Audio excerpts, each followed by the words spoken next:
Welcome to Creative Piecemeal Podcast, a podcast for creatives. I'm your host, Tammy Takeishi. Join me for compelling conversations with artists, actors, authors, musicians, and other creatives about the impact of the creative and fine arts in their lives and our ever-changing world.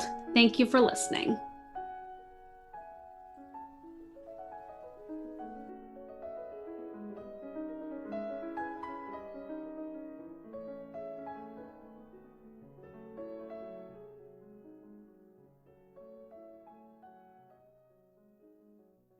Hello, and welcome to Creative Piecemeal Podcast. I am delighted to be joined by Erica Messer. Erica Messer is a harpist, professional harpist, and the founder of Wolfie's Wish, which is after the passing of her beloved cat, Wolfgang, she had embarked on a quest to find a way to cope with her grief. And frustrated by the lack of suitable products, her mother and herself created pet loss grieving cards, and that has received a prestigious award at the Superzoo trade show in 2022 of Best New Product. And additionally, they have gone on to pair with counselors, and they have a healing music playlist in which Erica plays harp with some beautiful original compositions by another one of their colleagues, Lisa. And there's also lots of other resources on there as well. And the whole idea behind Wolfie's Wish is to help people with the loss of their beloved pets. And I'm so excited to have Erica on the show to talk about how she uses music and how her team helps people the world over when their furry friends pass on. So welcome to the show. Hi, Tammy. Thank you so much. You're welcome. So we're going to get started with a question that I don't think I've asked before, which is, why did you decide to pivot into this very beautiful journey? Like what made you decide to create the solution that you were looking for? Well, that's a really great question. And just based on the circumstances. So Wolfgang fell and died tragically in 2021. And I have been living in Germany, and I didn't have a really big support community. I had a handful of friends, but I didn't really know who to ask or where to go for help. And so I started looking for, I guess I was like, okay, there's got to be a book. And what I was really looking for was a deck of affirmation cards, which are basic tools for any kind of thing you're going through, self-improvement, that you read once a day. At least I did. And I couldn't find any. I also was just overwhelmed with the amount of books out there. I think it's wonderful that there are so many, but I needed a toolkit. I needed a roadmap. I needed to work through my trauma and my grief. And so ultimately, I was just left to pretty much meditate and ask myself, what do I need to do to heal, and just be really still, which is something I've defaulted to before and anyone can do. And so gradually I would come up with solutions and try them out and feel really good about it and share these with my mom. And she said, well, I think you should make that affirmation card deck that you couldn't find. And to be honest, my first response was, no, Mom, I'm grieving. And that sounds like a lot of work. And I don't know how to do it. Please, let's talk about something else. But she was very gentle and insistent. So once I had reached out to a pet loss counselor that I had found and learned that the emotional pain was normal and the intense grief that I was feeling was normal, and even some of the trauma, I really couldn't believe that and thought, but nobody talks about this. How can I be normal? I was really sure you were going to tell me that I needed to go to get some kind of other help. How can it be that many people suffer like this and we don't talk about it? That's when I called my mom back and said, hey, okay, I don't know how, but let's make these cards. Let's start there. And so that was the process that led to creating the Wolfie's Wish grieving cards. And then it just snowballed. And I just wrote to my dad this morning and said, I don't want to do anything else the rest of my life. Like, this is my thing. This is my jam. And music is a part of it, but I no longer focus solely on like the next gig. Right. That's wonderful. That you're doing this to support people through pet loss, because it really is profound. I mean, pets are essentially family to so many people. And we were talking before we hit record, and you talked about how some people have like a soul animal. Yeah. Can you explain to our listeners a little more about how that's different? Yeah. Well, I think for the listeners that have experienced a relationship with an animal, and at very deep level, a little light will go off when they hear the term soul animal, even if they haven't heard it before. They're gonna be like, oh, that might be what I have. I'm not really sure what the technical terms are for an animal relationship like that. And then for the people that have had pets that of course they love, but there just wasn't any kind of deep connection, the grief isn't as severe as losing a soul animal. So I like to distinguish those two things. And then, of course, we have the people that have never had a pet that think we're all crazy, grieving in any way over an animal. I'm convinced that we can have as deep as a relationship as a human friend or loved one, that we can have that with an animal. And for some people that maybe don't get along socially with others, animals are their companions, right? And then there are people that maybe don't have children and live alone, and their animals are more than just something you feed twice a day. And that's okay. There's a huge broad range of how you can have a relationship with an animal, and no one needs to justify it or explain it. It just is what it is. And it's time to normalize the fact that we're lucky to have these relationships, and also normalize the grief that we feel afterwards. I definitely concur. Like, normalizing grief, whether it's from the loss of a pet or the loss of a loved one, is something that I think we're sort of coming around a little more socially. I feel like people are understanding that the grief stages are not linear, and that, even just talking about mental health in general has become more of a green flag thing. Right.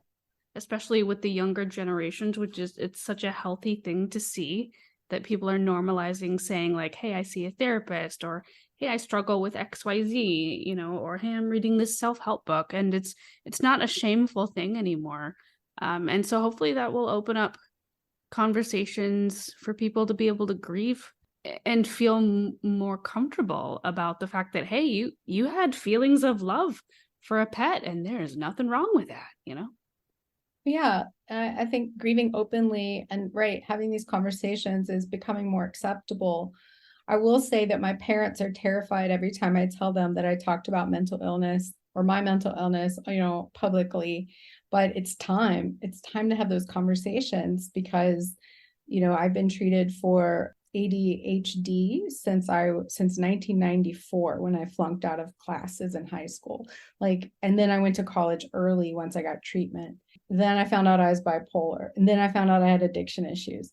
And so I say those openly because it's okay to say. I'm not ashamed of it anymore. I was, but that's also what was so pivotal in me learning about pet loss grief, because with those three things that I struggle with, I really had a lot to lose with my grief journey.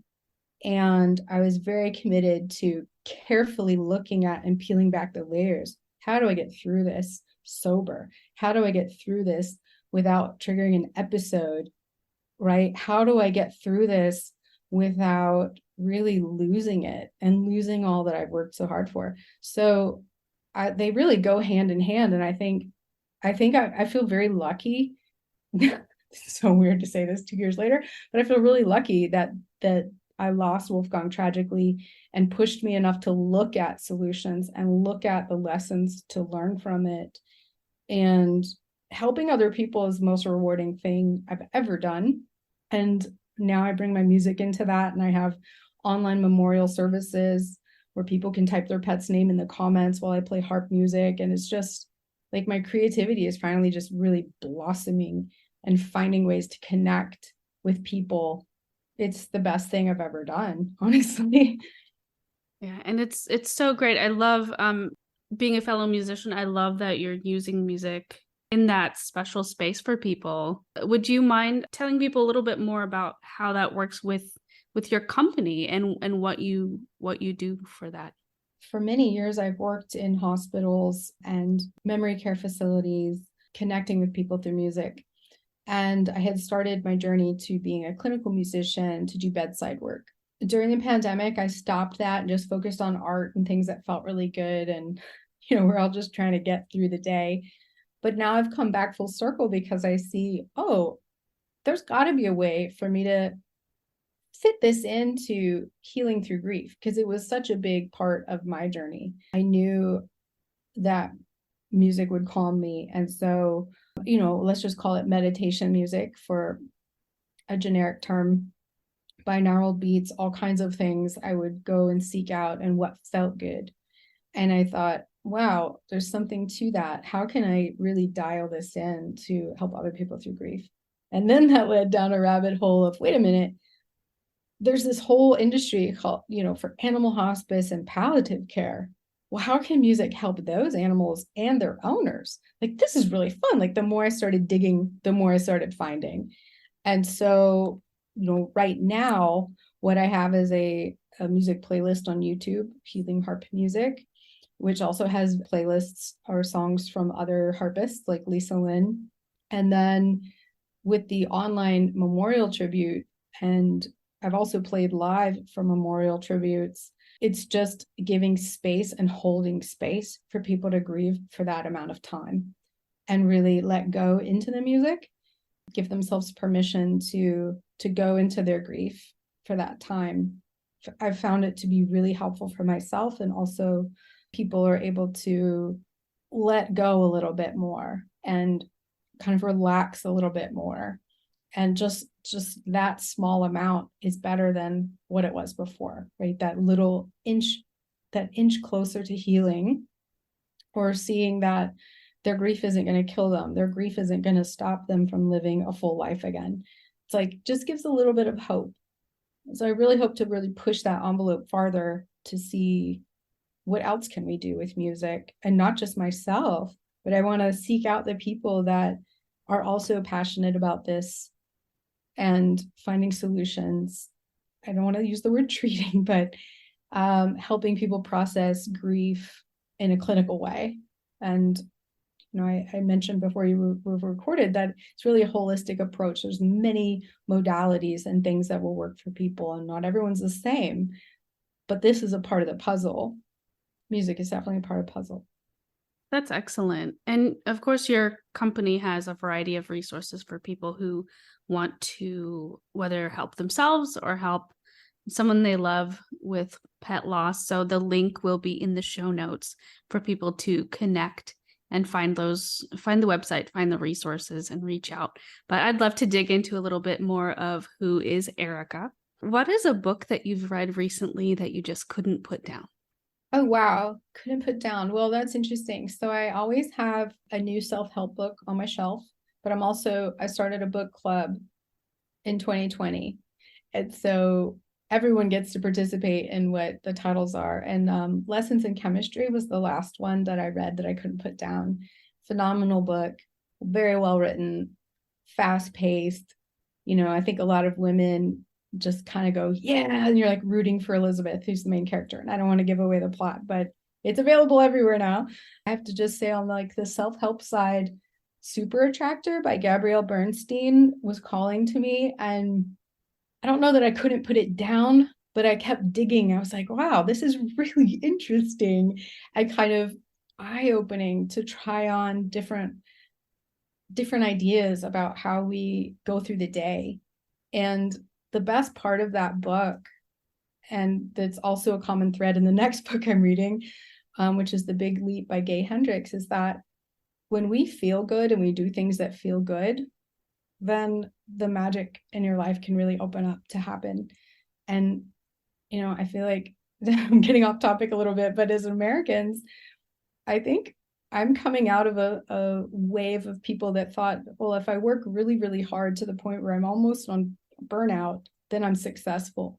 or I'm somehow better than the next person, or I'm somehow succeeding. But really, it's not true. And that if we can just take care of ourselves and live the best lives we can, that's really success. So I'm working on that. So yeah, those are the two. Well, I mentioned 3 books, but yeah, those are the best so far, or the most recent. They sound really good. I love getting book recommendations from guests because they're so varied. And it's also a peek into a little bit about who they are. Yeah, well, I'm glad I could remember all the titles. That's usually, you get stumped when you ask people ask you what you're reading, and you're like, oh, well, I can describe the cover and the thickness. That's right. Like, It was where about this big. yeah. So luckily the book gods were with me right then. Obviously, you played harp since you were a young child, but have you ever wanted to dabble in any other instruments just for fun? I played harp.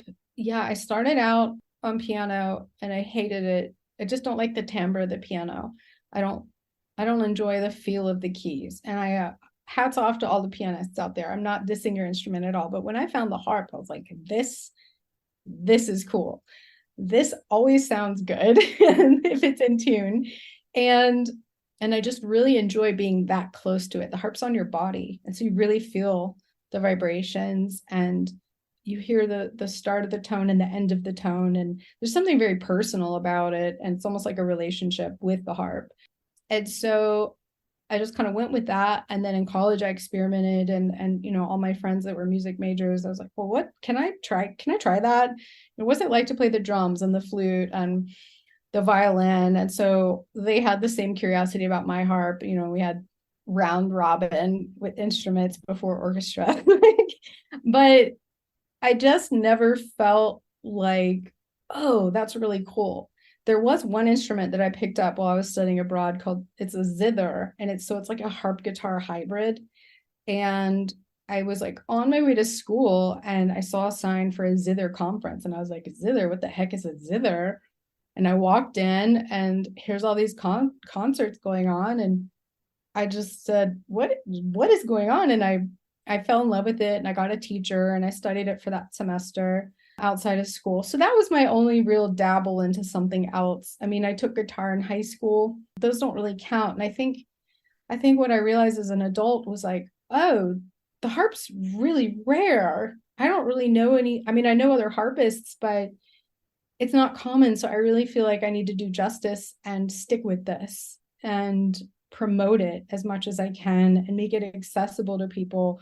That was a decision I made somewhere after college, to just focus on that and let everyone else find their own preference of instrument and love for instruments. But yeah, I can play other things. I just choose not to because of that. I really need to honor the harp, and I feel so fortunate that I was exposed to it and that my family provided me lessons, because we didn't always have a lot of resources. My dad filed personal bankruptcy at one point. But I got to continue my harp lessons. I don't really know how. I don't know if my grandparents paid for it or what, but I just feel really lucky and grateful. Yeah. And it's such a beautiful instrument, but I must say the upkeep there must be a lot of maintenance to that, right? Yeah, thank you for that insight. It is. It's an expensive instrument to start out with, and then maintaining it, we do what's called a regulation. So the harp, you use your feet to make half steps for the instrument. There are 47 strings, there are 7 pedals, and there's a lot of technical stuff going on in there. I don't want to get into and bore anybody, but those half steps, if you're in an orchestra, you've got to have those exact precise measurements, right? So regulations cost anywhere from $300 to $500 a year. A set of strings is $500. And then you just hope that you don't damage your instrument or drop it, because then you won't see your harp for a year, and it's thousands of dollars in repair at one place in the country. So that's why we're so protective, and also why I scoff at people who want me to come and play for free at their charity event. I'm like, oh, is your food and alcohol donated? Well, no. Well, then, then no. Like, think about what you're saying. You have no idea like what musicians go through for our training and our experience. So that doesn't happen so much anymore. But for anyone listening that's not a musician, please honor and respect us just like you would your electrician, because we have invested our entire lives, and countless hours. What was it, like 10,000 hours to become really good at something is a general rule of thumb. I forget where I read that. It might have been in Malcolm Gladwell's book, one of his books, I forget. But that's a really big investment of time and energy. And so I think whatever anyone's profession is, knowing that they've put that much work into it, like, let's give them a little respect, and not ask for discounts. And I'm fine with bartering. I love bartering. So bring that on. Yeah.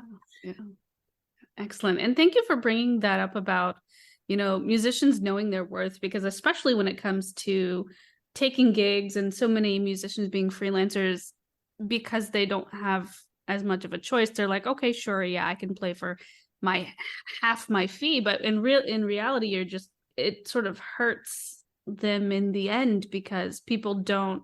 And it's hard to have those conversations as a musician, to have those financial conversations and say, no, I need to be paid my regular professional fee because of XYZ. I don't think it's a hard conversation, though. And I think if everyone stood up for themselves, then we wouldn't have to deal with this anymore. We can't pay rent. We can't pay our rent with vouchers of exposure. Like, that's just BS. I've actually never been hired because of exposure. And I've played in some pretty prominent places. So that's a myth that someone can come and play for exposure. I've played for politicians and TEDx. I've never had anyone come and say, I saw you at this thing, I want to hire you. It's all it is by word of mouth and my own reputation. But anyway, so there's that. And then I think also, if a lot of us have to have liability insurance and instrument insurance. And so I think if we just say to people, that are trying to haggle or whatever, to be honest, like, these are my expenses, and I can't pay my rent with exposure, and just being really matter of fact and honest is kind of where I've gotten to, and just had to stand up for myself. And actually, it wasn't that long ago where I just doubled my prices because I saw the value in what I offered as a singer, harpist, pop music arranger, and DJ. I really carved out my niche, and I was like, if you want a student, and that's what if you want $100, like, there's a high school student right now that's pretty good and needs to learn the ropes of how to be a professional and show up on time and have your music instrument tuned and work through distractions, right, and delays and all these things. So I could put you in touch with a student, but my fee is this. It was uncomfortable. I don't say it was hard. It was uncomfortable at first, but once I stood up for myself and realized I have nothing to lose, I really don't. I have to support myself. That made a really big difference. I can imagine. Yeah. One of my friends is a wedding planner, and she is always gently lecturing people about knowing your worth in whatever field you are. And especially in her field, breaking down like why it costs the way what it is, because of her expertise and years of expertise and connections and networking. And it's a very similar road with musicians, I think. Oh yeah, absolutely. I mean, it's like, do you want things to run smoothly, or do you want people to just figure it out as they go? When in reference to a wedding, right? To execute everything flawlessly where you can just enjoy your day, you're paying a premium for the people that have experience to troubleshoot and work through issues and foresee delays. And it's, with any industry, I mean, experience costs more. We're going to jump back to your creative journey. And what is something you wish you'd known when you first started, and whether that was being a musician or first known when you first started Wolfie's Wish, or both? Oh yeah, there's two. That's easy. I mean, hindsight's 2020, right? So I think once I realized that I didn't enjoy the pressure of being an orchestra musician and the demands that takes, I decided to freelance and kind of be my own boss.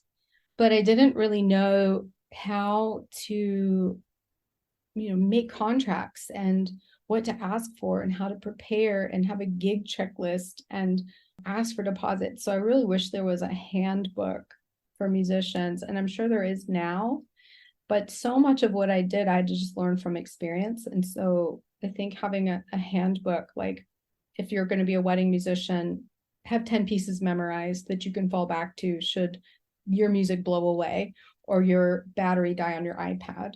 Little things like that, have a sound system as backup for when people are drinking a lot and get really loud. You're not going to hear the harp after everyone's had 2 drinks, things like that. And then with Wolfie's Wish, I jumped into it with a bag full of hopes and dreams. And now I'm learning how valuable it is for any business, whether it's going to be a small home business or a large corporation. And that goes without saying, to have a business plan, a marketing plan, a sales plan. What are you going to do when you run low on funds? How are you going to fund your business? What are your goals and how do you get there? And also, who are your biggest customers and clients going to be?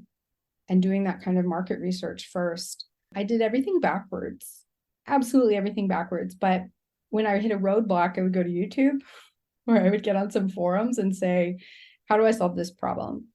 Who's a good mentor? I've gone through 1, 2, 3.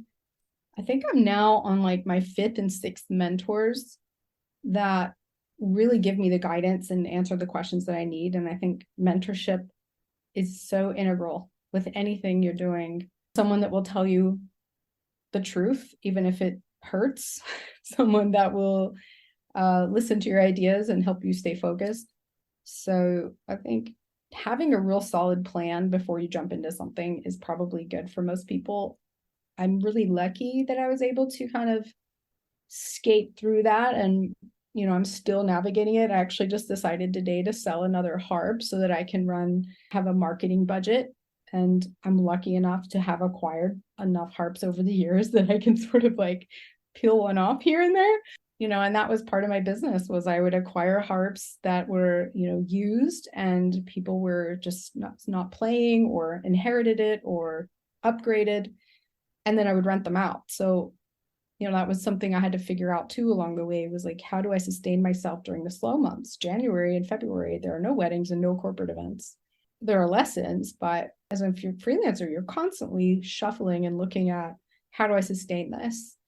How do I keep going during these slow periods? So anyway, those are things I wish I had known, but again, they weren't pass fail type scenarios. And that's just life. Like, we always learn and can look back and go, oh, well, that would have been nice to know. Right. Before we end, and I'd absolutely love to have you back on the show to talk more about the creative stuff, but we're going to end on a fun question. And I'm looking at them now because I have a list of fun questions, and it's mostly like food related. So I love food. And I was like, I wonder what my brand is here. Okay, so what is one of your favorite comfort meals? Oh, Southern food, like macaroni and cheese and meatloaf and collard greens. Ooh, biscuits, just all of that stuff. Or if you want to just even be more generic, like Thanksgiving meal, just Thanksgiving meal. In fact, fun fact. So Wolfgang died in October, and I flew home to be with my family and friends because I needed that kind of comfort. And I said, can we have Thanksgiving now? And they said, sure, that sounds awesome. And so my parents and my family threw Thanksgiving in October so that I could have that comfort. And I will never forget that. And so I want to give people permission, especially if you're going through grief or just a hard time.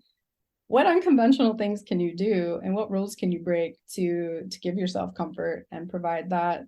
And food is one way to do it. Yeah. I love that everyone was so supportive and just went along with whatever you needed at that moment. That's awesome. Yeah, well, I have a great family, and I mean, think about it. That's just really fun. If we could throw Thanksgiving, in August, kind of have like a Friendsgiving casual thing, and then like the formal one later. And who wouldn't want to do that? That sounds so great. Yeah. And the food at Thanksgiving is always amazing. Do you have like a favorite dish? I do. And if someone hasn't had it, they kind of wrinkle their nose like, what? So it's just sweet potato casserole with the toasted marshmallows on top. Oh, yeah. Basically just cook cook sweet potatoes or yams till they're mush, add a bunch of butter, and then bake them with marshmallows on top. You can't go wrong. It's good cold. It is amazing. It is so good. And then if you put it, my sisters will put them like on a roll. Whoa. And make like this sweet Sandwich. potato sandwich. Yeah. I'm not that bold, but that's a little starchy for me in one bite. I like to balance out things in my mouth, and I'm fine with mixing things on the plate, but I don't think I could go there. That'd be awesome though. I'm one of those, like, my food cannot mix on the plate. Like, I have separated plates. You have like the cafeteria plates where there's the little compartments, like the TV. Do you keep the TV dinner trays to reuse so you don't have to? No, I have I have actual, like, from Corel, they make slotted plates. I'm like, yes. Awesome. I mean, I'm not as bad as when I was a child. No, but it's nice. Like, then your like gravy's not running into some vegetable and causing a war. It works. I think I need to get that for breakfast, because the breakfast thing I'm really picky about. I actually don't like any maple syrup in my scrambled eggs. And so if you think about like the traditional American breakfast platter, which I love, and that would be my first runner up for choice of comfort food, having a plate like that would be fantastic, because then I just never have that problem. Like bacon and maple syrup, great. But eggs, do you know what I'm talking about? When you get that bite and you're like, oh, yeah, I was going to keep this fast. That was gross. Yes, definitely. You'll have to go on a search. They're amazing. Well, I know that there's kids ones available everywhere, and I like that they're smaller portions too, like a smaller plate. I might not serve it to friends, with the dinosaurs or whatever that comes on it, but that's actually a really good and easy. I don't have to look very far. I think I can get that at the drugstore, actually. There you go. Well, excellent, Erica. Thank you so much for coming on the show and talking about the importance of what you do with your company, Wolfie's Wish. And listeners, please check the show notes again for links and how to connect, and know that you are not alone when it comes to grieving your pet. And she's got a lot of wonderful resources. I just wanted to say one more thing, that we have 2 support groups. We have a virtual one and we have a Facebook one. And I want to invite anybody to join those, to bring questions or find some support and community. And then if anyone's listening and they know someone that's needing help, send them our way. We've got a whole bunch of things and resources, and try to offer something for everyone. Wonderful. Thank you so much for mentioning that, Erica. Well, excellent. Listeners, as always, thank you, and keep listening. Thanks for listening to the podcast. Like the show? Have a question? Stop by the Facebook and Instagram pages. Links are in the show notes, or search for Creative Piecemeal Podcast on social media and click follow for all the latest.